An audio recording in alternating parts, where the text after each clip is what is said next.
everybody. Just touching base. I'm a little late. I apologize. I need to get better. That's my main New Year's resolution is to make these exactly on time. I'm actually thinking about moving the time to 1 o'clock instead of. I'm gonna keep the time locked. I built my entire calendar around it, so we're staying at 11:30 Tuesday, Wednesday, and Thursday. Obviously, I totally forgot yesterday. I should have canceled this entire week, but today we're covering how to find deals and what deals look like for the off-market investor, for the wholesaler, for the flipper, for those that we are and those that we serve. Um, Hi, if you're not seeing me, I'm Steve. REI homepage is my website. Steve, your multifamily specialist. Other brands, whatever you see, Gorilla, REI homepage, whatever, fine. Um, and so what I want to cover is the different categories of deals and where to find them and how we can help you with that. But first, I want to cover what is a deal. One of our new team members, really exciting guy, really ready to get going, as so many of you are. And I want to make sure we support you properly in finding deals. So when you're looking, if you're a licensed agent, okay, you can take a deal off Facebook Marketplace or whatever. And if the seller is willing to um, list with you, great. You can make money even at their rate, even trying it at their price. If they're offering a house for $100,000, $1,000,000, whatever, you can say, hey, listen, don't change your price. Just I'll list it for you. Now, if we don't think it's the right price, we have that whole conversation, whatever that might be. And we try to talk them to where we think they should be. But as an agent, it's okay to go to Facebook Marketplace and Craigslist and whatever else and contact these people directly. It's fun. God, but as a wholesaler, it's not that helpful to go to something that's already advertised. It's not. I mean, once they're already advertised, the world's already contacting them, so it's not the greatest prospecting tool. But as a wholesaler, it's kind of a crappy prospecting tool because if they have it advertised for $50,000, you can't buy it anywhere near for 50 because they've already heard the offers at or around 50. They've heard the 30, the 45s and the 48s and the 40s and whatever. We can predict. Obviously, we can't know. So if it's out there at 50, you can't give them 50 for it and then bring it back on the market at 60 because if they weren't getting the offers at 50, that's why they took your offer. We're not getting the offers at 60.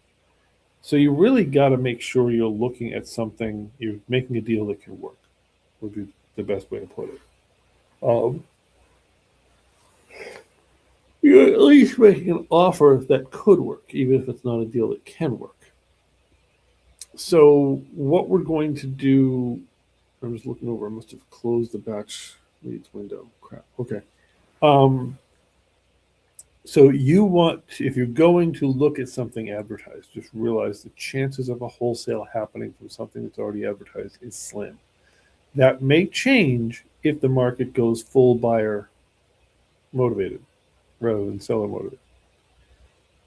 Back in 2009, 2010, when I started doing this, I could grab a deal off anywhere and make it work because there were not enough buyers for every seller. It was a buyer's market. So the sellers weren't getting phone calls. And I would go in there and offer them, 50 cents on the dollar and they'd take it. And just, it was more desperate time for a lot of people.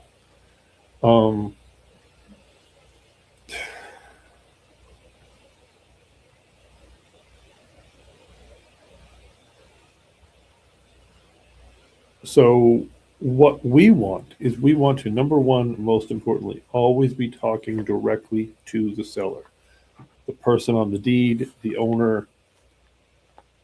And I want to be clear, when I say seller, I mean the person who controls the actual property.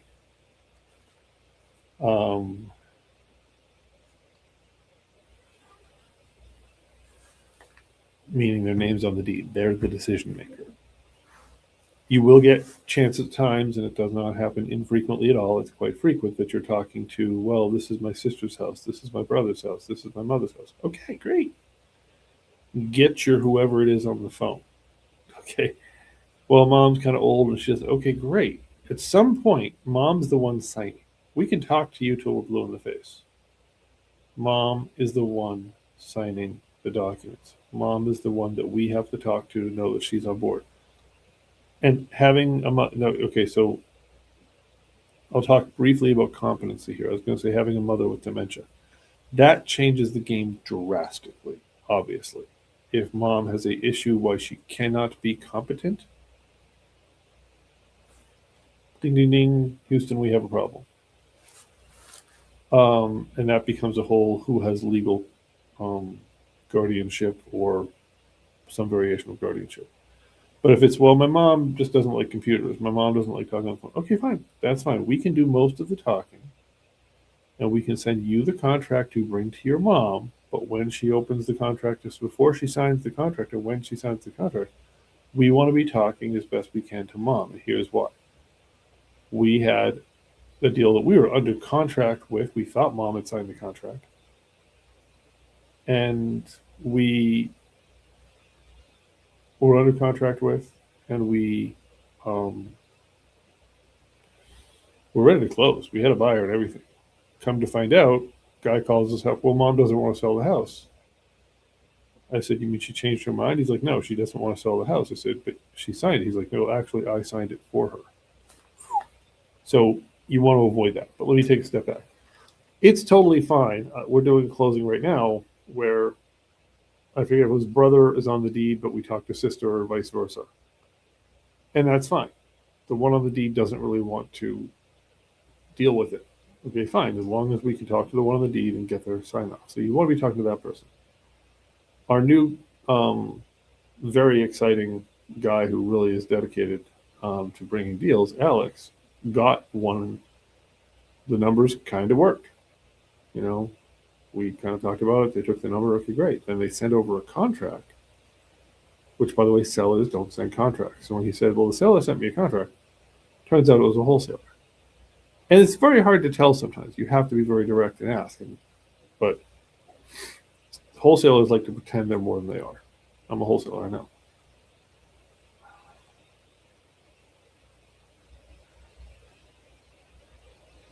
So you want to be talking to the person on the deed. Now, there's 3 approximate categories of property that we will deal with. And I'm going to say 4, actually. There's residential, single family, multifamily,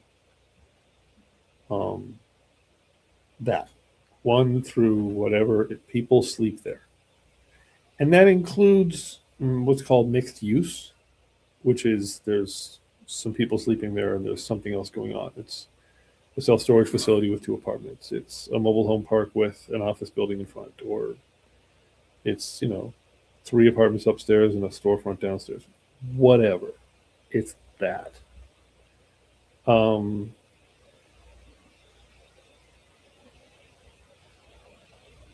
And with that, you have to have, if you have people sleeping there, that's one category. Mixed use is different. So residential, I'm going to restart the definition. Okay, so technically, residential is 1, 2, 3, 4 unit. 5 plus is multifamily. 5, 10, 15, 20, 100, 200 million. It's all multifamily. It can be large or small multifamily, whatever. For us, all of that is residential. People sleep there. The primary income is people sleeping. Then you have a commercial model, which is storefronts, office buildings, self-storage, everything commercial, gas stations, car washes, whatever. Then you have mixed use, some of one, some of the other. And you have self-storage, which is a section of commercial, but it's a section I specifically focus on myself, so I treat it a little bit differently. And I have a lot of buyers in that section. And then you have land. Literally from 1 lot to I've got 1,000 acres ready for development. Those are your 4, 3, because self-storage is really part of commercial.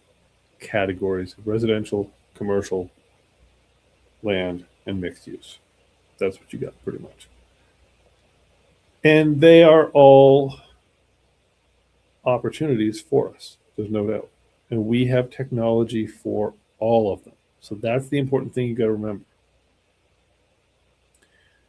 We have back office technologies. We have self-storage tool called Tract IQ, which is basically like a batch leads or a prop stream for self-storage.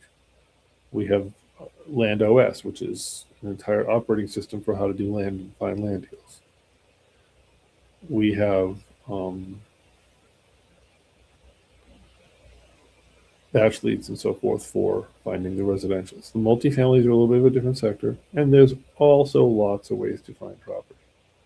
So these tools, you can call them, we can use an AI dialer, we can hire a dialing company,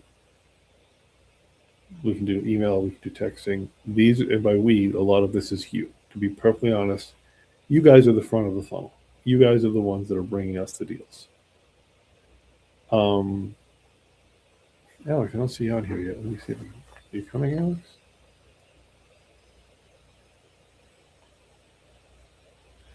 All right, cool.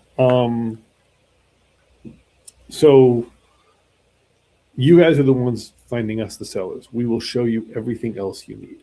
So I'm going to start with self-storage because self-storage is a sector that I have a special interest in. So I have a whole sector of buyers in.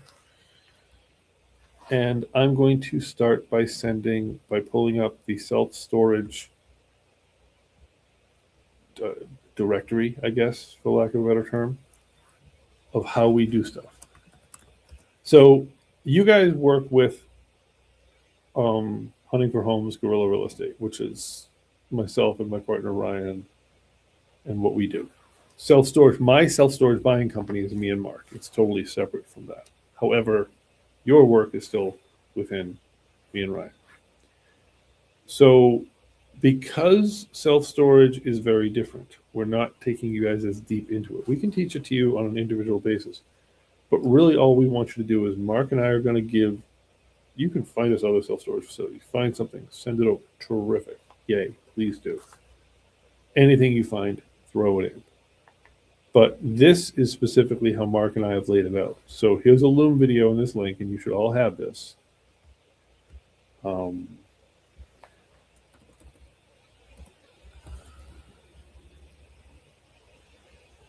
I don't see Alex's thing, so I'll send that to you later, Alex. So there is a form, which is if there's a deal to be submitted, if you just find a self-storage facility, you can use this form. That's one thing. There's the Google Sheet, which is actually what I meant to open, which has the Loom training video. It has a bunch of links that the stuff in green is really what matters to you. And then there's lists in here. All of these. They may not be always labeled for their state, but whatever. And so you're going to take a row and you're going to go across and you're going to Google the deal address. Literally just Google it. That's all you're doing. You're just punching it into Google. Nothing special.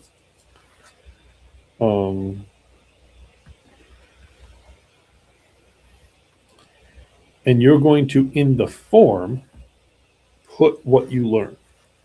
This is basically just moving it over to the other side of things.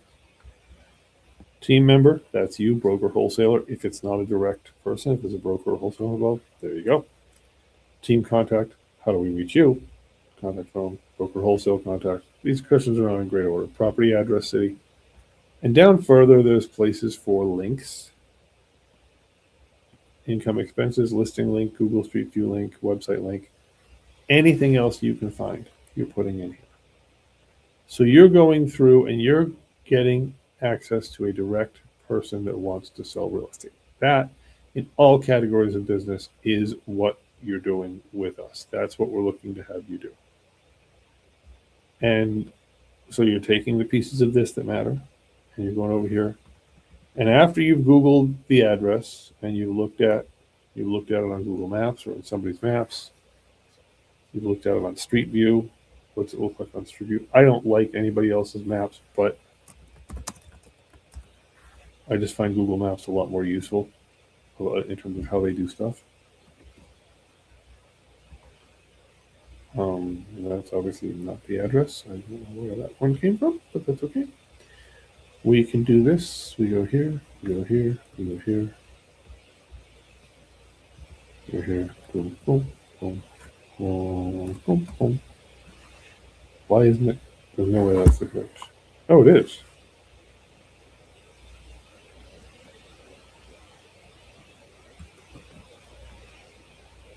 What's confusing me here is simply because that I knew that address was wrong because it's an address I was just talking for houses. Now, while we're looking at this, we're going to look at what's going on here. So you start to notice what things look like aerially. Like this was immediately either a mobile home park, but I didn't think so, or a development. This means it's a development in progress. So we now learn something about the neighborhood.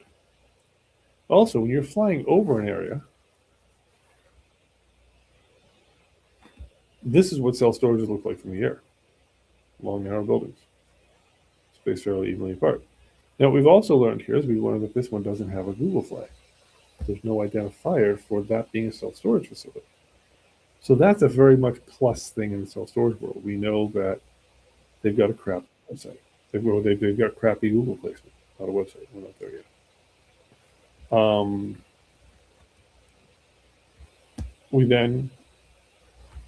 They do have a self-storage, a website. And in this case, it's a pretty good website. It's rent a unit, pay online. They're doing all the technological stuff. Okay, so you're learning about it. You're learning about the neighborhood. You're learning about the property. You're learning about the community.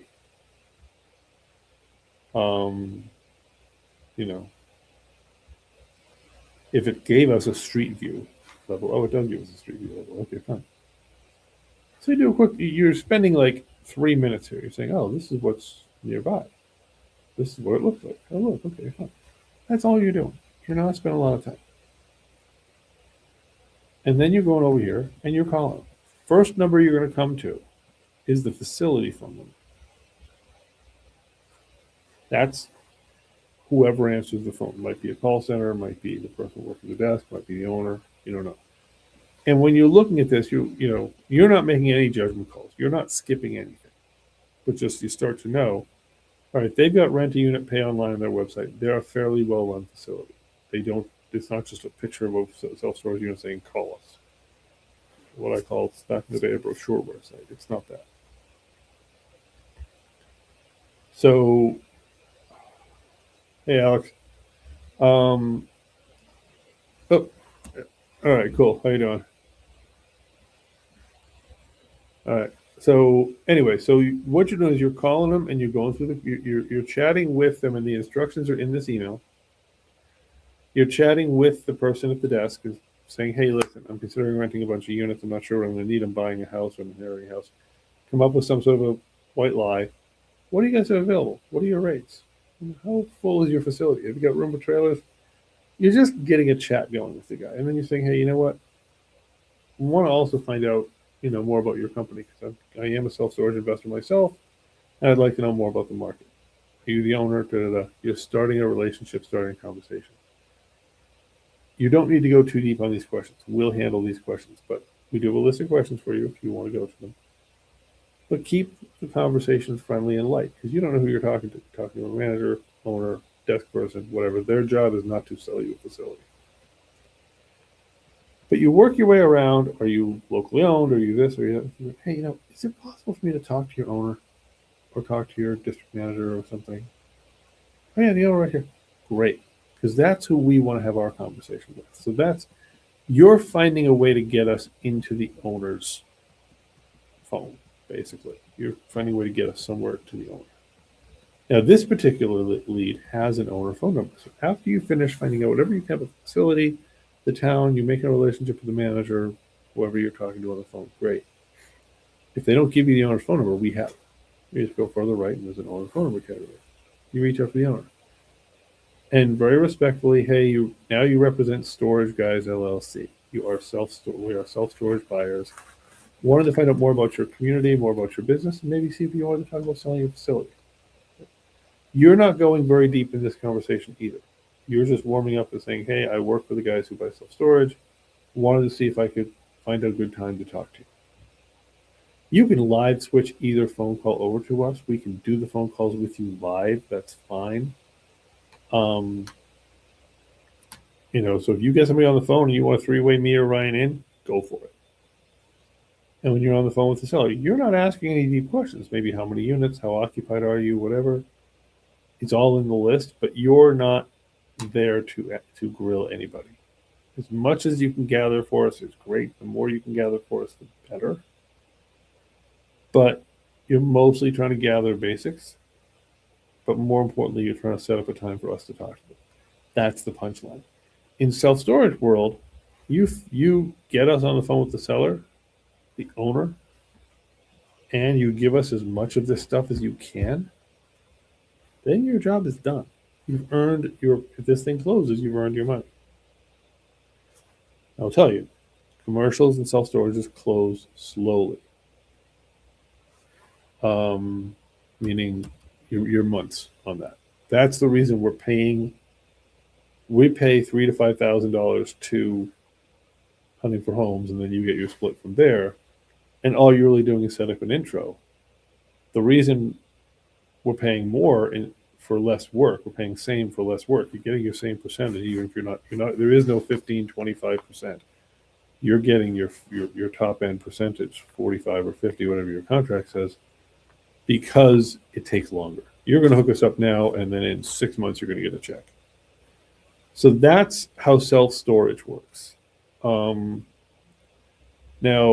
switching gears to and that's any kind of commercial, but we're not focused anywhere else. Land, entirely different conversation. That is not for today. If you want to learn Land OS, let me know. I'll get you a password. We'll get you into Land OS, and we'll start Land OS because I would love if somebody wants to say, "Hey, I'm the Land OS guy." Great, done. Same thing with self-storage. You may decide you specialize. You may say, "Hey, I don't want to screw with the little ones. I want to screw with commercial." And commercial has a very big top end because we can get you more involved at a better spread when we're wholesaling. By the way, if we are the $3,000 to $5,000 only applies if we're buying them directly. If we're wholesaling them, Hunting for Homes gets the wholesale spread. So it's a totally different world if we're finding a buyer. Now, in the residential world, and this is where most of you are going to live, and that's fine. You're looking for motivated sellers. Now, what does motivation look like? Motivation looks like, for those of you old enough to remember the Joe Pesci movie from the 80s, The Super, death, divorce, destruction. Not quite that morbid, but yes. We're looking for people who want to sell off market at a discount. We are also brokers in PA. We can do listings, but most of you are going to focus on the other. If you get a listing, yes, you still get paid. Okay. If you get a listing and they list with us, you still get paid. By the way, everyone is paid on closing. We get our check, you get yours. And I also want to just get right up front, the way our percentages work is, I'll use an example of a recent deal. We got a check for, the spread was $20,000. You didn't get, whoever it was didn't get 50% of $20,000. They got their percentage of what we actually took home at the end of it. Meaning, the $20,000 lost $7,000 to a party that brought the buyer, basically. Another wholesaler brought the buyer. Well, that became 13.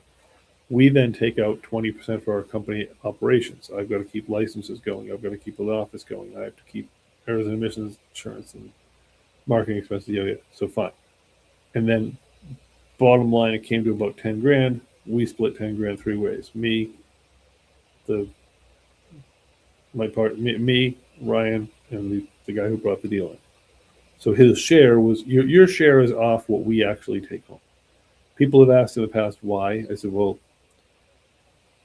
if out of my 25%, because if you're getting 50 and Ryan and I are splitting it, out of our 50%, we have to pay all the company expenses. At a certain point, just becomes not worth doing. Company needs insurance, it needs an office, it needs things. We can't avoid those things. We couldn't afford all these fancy softwares if we did that. So just to be clear, your 50% is after we cover company hard costs, after we cover the stuff, and that's fine. And because you got to remember, if a lawyer is going to get involved, they're not suing you. They don't know you. They're suing me. So our company has to have some reserves for that. We have to have insurance or whatever. So anyway, so that's how the math works. At the end of the day, you're getting half of what there is to spend after hard cost recovery. I'm just being straight so no one has a question. Now, what you're doing to find these deals is you are looking for people with motivations. We have batch leads, which we can give you a password to. We have, I think we might have still have a prop stream. We don't use it that much anymore. We can buy lists. We have an auto dialer. So you can, in batch leads, you can dial phone numbers yourself from your office, ding, ding, ding, dial. Great. We have scripts for you and everything. And we also have an AI. We're working on bringing online AI dialer. We are doing some postcard stuff. We're doing a whole bunch of other stuff. So we have a lot of tools to help you bring deals, but it really comes down to your effort and what you do. The options for marketing are endless. You can do direct mail. You can do bandit signs. Lots of people love bandit signs. Alex, I see you walking around downtown. Hey, I'm going to be facetious because carrying them around is a pain in the ass, but hey, walk around your neighborhood and put up bandit signs. They're called bandit signs for a reason because they're not legal. You're putting them on telephone poles. They're not supposed to be there. But put them up. Put up flyers. Put up this. Put up that. Have a Facebook business account. Make sure you're always posting on it. Have a, make sure you're always posting on it. Have, Instagram, whatever. Have a business phone number. What we're looking for in motivators is, and there's lots of stacking, meaning putting more motivators together. Motivators are like bankruptcy, foreclosure, missed payments, code violations. They also might not be scary things. They might just be facts. I like non-owner occupied. I like, or it's called absentee owner, out-of-state absentee owner. Love those. I love, you get back into probates and divorces and whatever. Some people love high equity, which means they have a lot of distance between the value of their property and their loan. They have it almost paid off. Those are okay. Personally, for me, I like low equity. I like people who are in trouble. But high equity is great too, because sometimes they can be more negotiable. And we will work with you on a personal basis, one-on-one, as far as growing that for you. We have some lists we can share with you of places you can call. We will help you generate lists to call and whatever. You can go to your local municipality, your local county website, or whatever county you're focusing on, and look for tax sale notices. I was just down, that's why I was late today. I had to stop by a tax office because the property I'm involved with is going to lose their house to taxes next week if we didn't make a payment. I wanted to get it done before the end of the year. It was something I'm helping a client with. But anyway, tax sales. Going to tax sales, less interesting because you have to bring cash to the tax sale to actually buy it that day. Talking to an owner facing a tax sale, very interesting. They've got a knife coming toward their throat. A whole different training on tax sales. But basically in Pennsylvania, the upset is the first sale they come to. They haven't paid their tax in 3 years, they come to an upset. If 30 days before the sale, when they post the notices of who's going to tax sale, those 30 days is tough to get a deal done because it's just a matter of finding the property, driving the property, making it all happen. Go for it, yes. If it doesn't sell at the sale, then you have a year before the next sale. You've got a year to work with that person. And they know there's another sale coming. Another great market I love, which requires advertising and outreach, is tired landlords. Okay? You walk down the street, again, Alex, I'll pick on you. You're walking, you see a for rent sign on a single family. Your neighborhood right now, probably not a lot of singles, but whatever. You see it for rent sign of a vacant property, especially a dirty or a faded one. That thing's been empty for a while. The only thing you know about an empty property is it ain't making money. A vacant single is losing 100% a month because it's only one unit, nobody's paying rent. You call up that for rent sign and say, hey, I'm not really interested in renting your property, but would you consider selling it? And that's when you're talking to a seller, it's always about their story. You want to get the questions answered. And I'm going to pull up our team go ahead level page questionnaire here and show you what the questions are.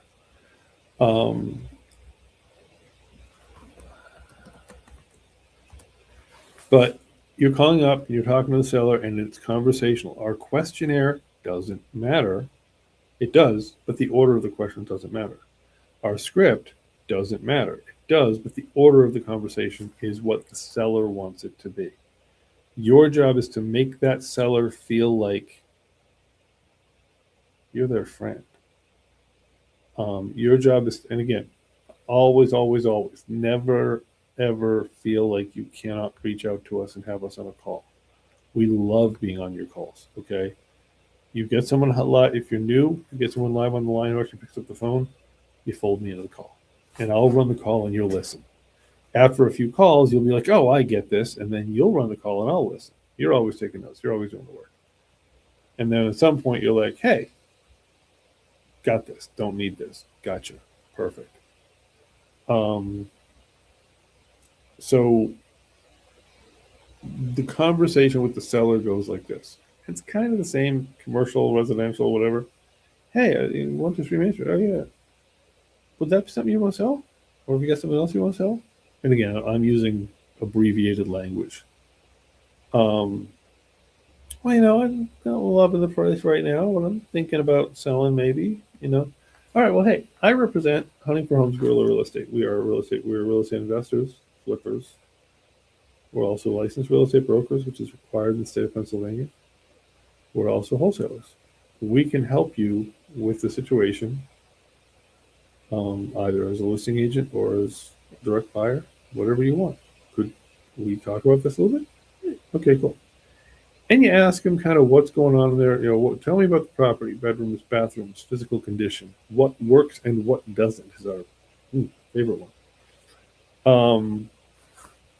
And how long have you owned it? What's the story is what you're getting to. And then why do you want to sell it? And they are, in whatever order it comes up, it will meander itself through its own little route. It will meander itself through. But basically, why are you doing it?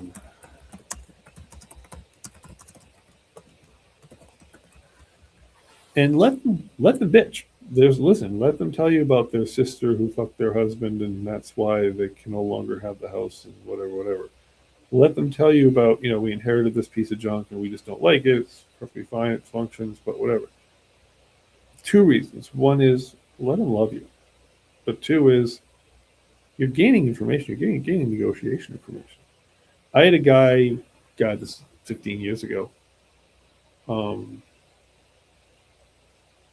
And I'm at this double, totally functional both sides. He's got a tenant, side by side double, big rooms, just a little weird in how he had the place heated and stuff, but totally like, it's fine. It's here. It's whatever.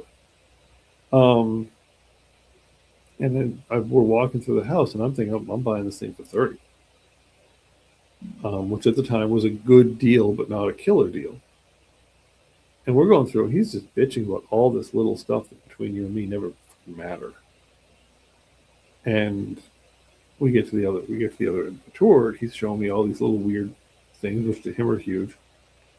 And I'm like, listen, well, I said, I liked your house before I saw it. Now they told me all this stuff. Where are you at numbers wise? And he said that, oops, there you are. Okay. So anyway, so he said that, I'm going to add the screen back. So walking through, he said, where are you at numbers wise? And He's like, look, can you get me $10,000 in the next 14 days? And remember, I'm thinking 30. He's thinking 10. So I couldn't get that thing out of my pocket fast enough to have him sign a contract. And I said, here's the deal. I'm going to come back on Saturday with some of my contractors and investors, which really is wholesaler speak for buyers. And we should be good. And we should be able to go straight to title and get you done in the time you need to be done. I already knew at 10 grand, I'm taking the 10 grand out of my pocket. But whatever. We have a little mini auction on the front steps Saturday afternoon. Of course, the seller doesn't know this. I walk all my team members through the house, and then we walk down the street to the coffee shop. And I'm like, look, guys, we're all here at once. Everyone give me your best number. I had things sold for $35,000. Wholly because I would have made 5. I would have gotten it for 30, sold it for 35. Great. But I got 25 off of it because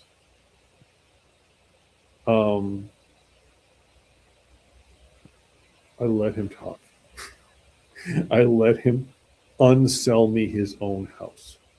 Like I literally was doing the same thing with a guy in Galveston, Texas yesterday. He's got a bunch of property, and I didn't know what he had. He's like, Galveston sucks. The market's gone to hell. I want out. You know, it's hard to make money here anymore. He's telling me what you don't want to hear. And then he tells me what he has, and I'm like, okay. He's like, so I want one. He was like, it's appraised for $1 million. I want, or 1.1. I want $1 million. Okay, but you told me I can't make money out of it. I said, I said, I'll take it, but what are we doing to make me want to take it? Because I told him, I said, you told me I can't rent it for enough to make the money. So let them talk. Let them feel like you are their person. Let them feel like you are, and you're not representing them. You're not lying to them, but let them feel like, you know, and here in this wholesale seller basic team form, and do not try to fill this out live. This is not organized. This is not anything. But these are the questions. In our scripts, they're all here. When do you need the money? Property address. What works, what doesn't. And in the wholesale world, in the residential wholesale world, your pay is in three levels. Your pay is, you say, hey, I talked to Johnny. Johnny wants to sell his house. Here's Johnny's phone number. Never talk to me about Johnny again. Steve and Ryan take care of the rest. You get 15%. Hey, let me do a live switch with Johnny. Let me get you full research on Johnny. But after I hand it off, I don't want to talk to you ever again, or talk to Johnny ever again. That's 25%. You go all the way through the process to closing. That's where you get your 45 or 50 or whatever. But we have a lot of questions here. And there's even a lot more. But you're collecting all the information. So when you're on the phone with the seller, it's a very cordial conversation. You're getting the information and you're just writing it on a notepad or whatever it is you choose to do.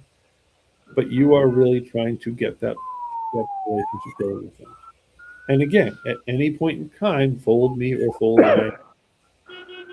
If we can't take it live, you'll see you have our scheduling link and you can schedule the next call. When you get that part of the conversation done, you okay, Alex? Yeah, I'm all right. Thank you. Yeah. So basically, when you get that part of the conversation done, you'll fill out the form and you'll message us, say, hey guys, new form, yada yada, and you will, and we'll show you the rest of the steps. We'll show you how to comp the property. We'll show you how to look at the rest of it and take it from there. So I'm pulling into Batch Leads only because I want to show you. Batch Leads is our comping software. It's our dialer. It's our find leads software in the residential space. And there's lots of trainings online. I won't try to train you on Batch Leads. I'm just doing this to say, I'm just doing this because I want to show you how easy it is to pull a comp on Batch Leads. So you can adjust the filters. We only care about what's are sold or sold. We don't care about active. Active is currently listed. Pending is listed but waiting for closing.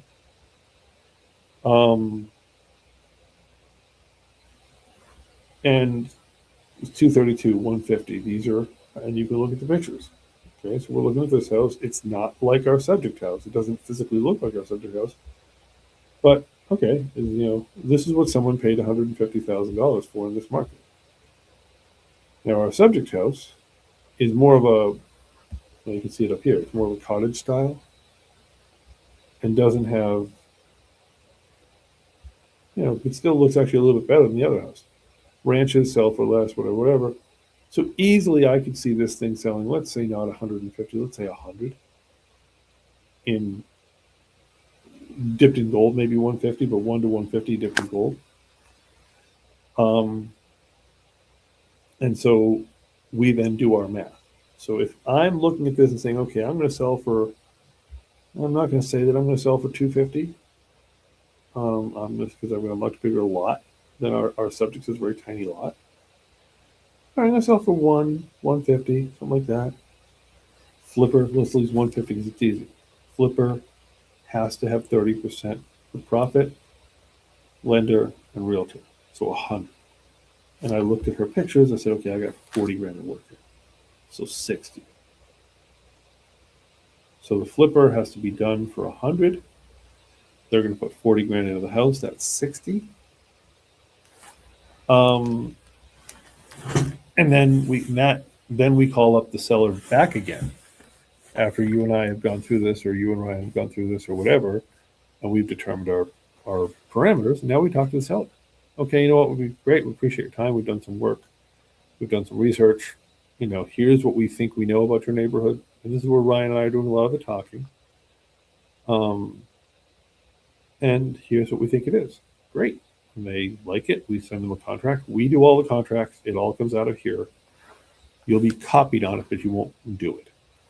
And then it goes off into the races. We also will then show you how to look into whatever Go High Level went, and you'll be able to follow the deal from there, and you'll be instructed to do some things.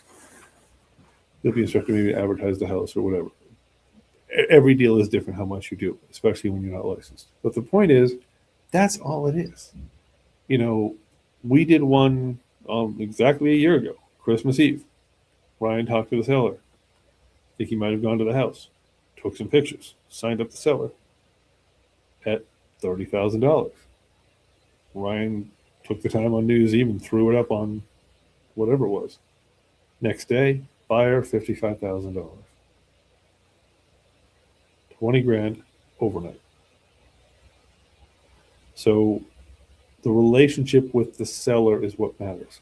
So your methods of marketing are postcards, bandit signs, lists that we get from batch leads or elsewhere, Facebook, county records, meaning, and I'll say county, could be your municipality, could be, depending on what it is, code office violations for municipality, county is taxes, whatever, school district, whatever. So, but you're reaching out to the sellers. Also, word of mouth. I mean, I tell people, listen, go to all your friends, all your Facebook. So you have your Facebook business page, and this is an okay thing to put on your business page. And then you have your personal page. Well, on your personal page, you're announcing to your friends, hey, I'm doing this wonderful new real estate thing.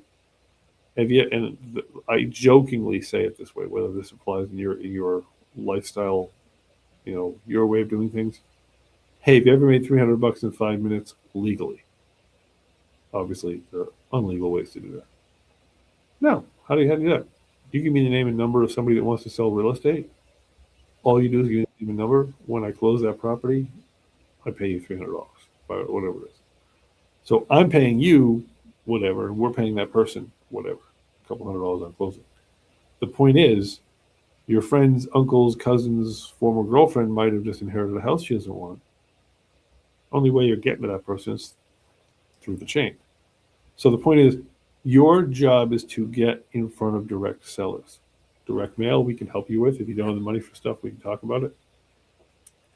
AI dialers, Facebook ads, Facebook posting is huge. Just be the visible guy. That's what your Facebook business page is about. That's what your Instagram and whichever other ones you choose is about. Hey, we buy houses. We buy self-storage units. We have the graphics. We will supply you with whatever you need. But basically, that's your job. Your job is to there's a lot of other parts of your job, but nothing works if you don't have a seller, if you don't talk to people. Now, we will flip it. You will have buyers come out of the woodwork, and I am fine with this. This is good. You run an ad, even if okay, we don't call them fake ads, we call them ghost ads. 32 Pottsville, New York, or I'm sorry, 32 Pottsville, Pennsylvania, $12,000. That was actually a house we had. You can use that one. I don't really care if you're using a real house or not. Buyers will come out of the woodwork. Great. We vet the buyers. And then you go looking for what the buyer wants. You're doing the same thing. You're still looking for a seller, but you're shopping for a buyer. Realize that it's better to have the house, in my opinion, than to have the buyer, because the buyer will buy from whoever brings them a house. The buyer is totally non-monogamous. The buyer is just, a deal comes in, I don't care. I'm buying it.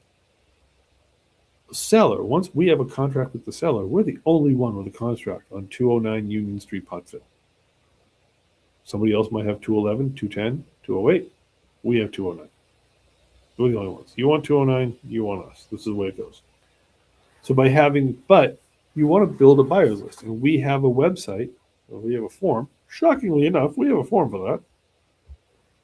We have new buyer intake form. You get somebody who wants to buy property, you're filling out this form. Okay? I know it's exciting. Everything's all about forms, but it is. It's just this is a business of systems. So if you get somebody who says, "Hey, I want you to find me this property," terrific. Ding, ding, ding. Winner, winner, chicken dinner. Let's do this. Let's have fun. That's great. And then we go and shop for their thing. That's the seller.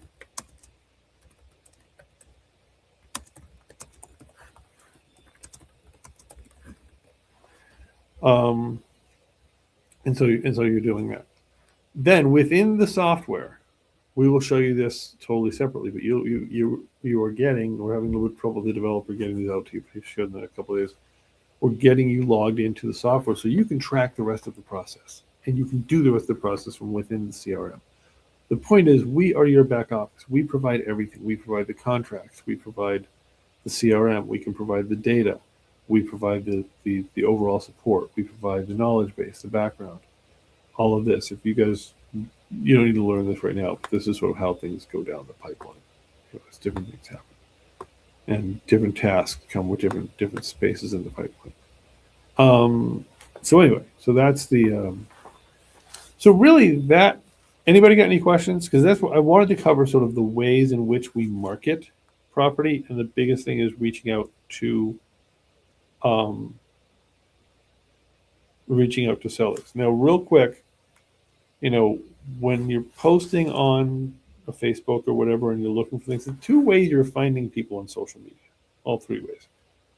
You want to, and let me find my Facebook account.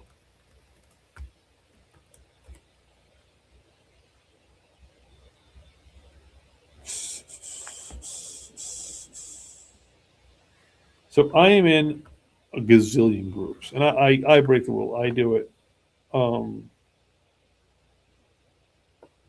I do it mostly with my personal Lackawanna County community page. This is a great place to post from your business page in Facebook. Join groups like this, whatever your community is, and post not just "we buy houses." Yes, we have graphics for that. You post, "Hey, I'm a real estate investor looking for deals. Always happy to pay finder's fees." No problem. Do all that. Post relevant things about real estate. Don't overwhelm the group, because this isn't really a real estate group, but whatever. And watch when people ask questions, and you won't know the answers. Call me for the answers. And you post the answer. Steal my content when I post stuff. Repost it, forward it, cut and paste it, whatever. You can repost somebody else's stuff legally as long as you credit them. So Forbes magazine, or maybe it was Fox, just named Scranton, Pennsylvania, the top 6 places in the country to move if you want to buy a house under 300 grand or something, or whatever. And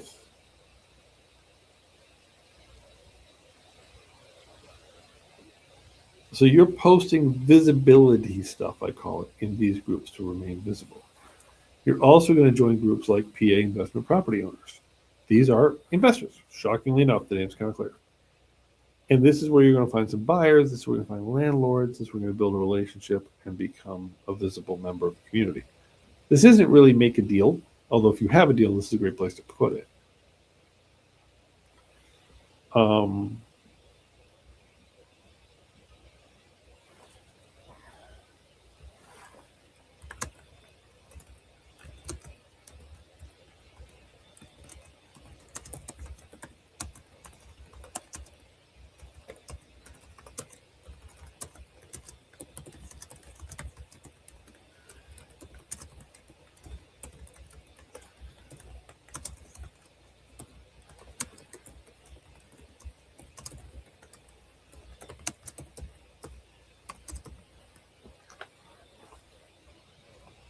Anyway, so these are places where you'll meet buyers, you'll meet landlords. You'll also be bad tenants.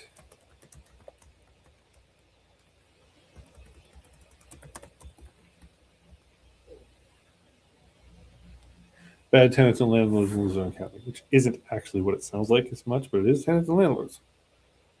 This is a place you can say, hey, you're tired landlord, tired of your evictions? Call us. Also, eviction court is a great thing. You can see the public notices of filings of evictions. In Pennsylvania, it's on the unified judicial system. Basically, the UJS portal, you can look for evictions. Also, you'll get to know in your county what those postings for evictions look like. When the tenant's told you fucked up, it's time to go to court. Somebody's got that in the door. They've got a no trespassing sign printed on paper, and it calls out some court information. The constable posts it. That means this landlord just went through a shitty thing, and they might be interested in selling. So the whole bunch of different ways, but the point is what you're not seeing me talk about here is look at Facebook ads, look at whatever. You're not seeing that kind of stuff. You're posting on Facebook, you're not looking at Facebook.